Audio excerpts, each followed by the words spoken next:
What is the criteria for choosing names given to monks and priests? Can they influence the choice of their future names in one way or another?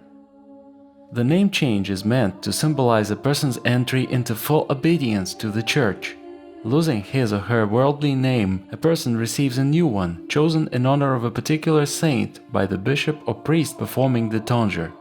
As a rule, the choice of a name does not depend on one's desire. Most often, a monastic learns his new name in the actual moment of his tonsure. The criteria for choosing monastic names may vary.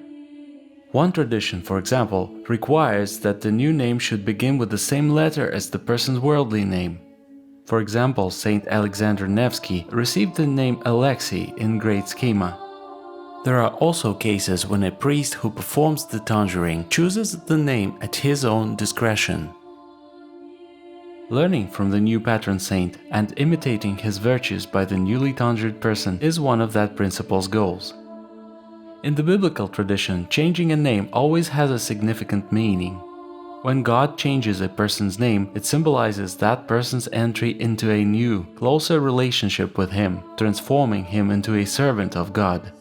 God changes the names of those whom He chooses as His trusted ones, to whom He has delegated a mission, with whom He has made a covenant.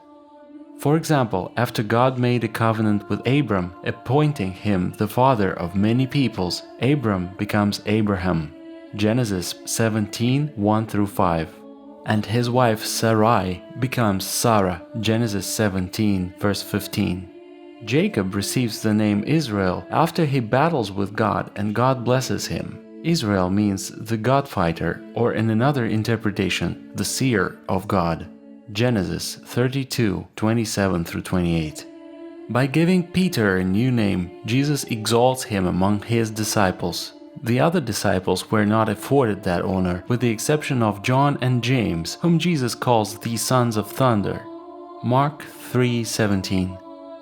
Why does Jesus give these names to the three disciples? According to St. John Chrysostom, he does it to show that he is the one who gave the Old Testament, having then changed the names of Abram, Sarai, and Jacob. The three disciples receiving new names from Jesus, Peter, James, and John, were the closest to him during his earthly life.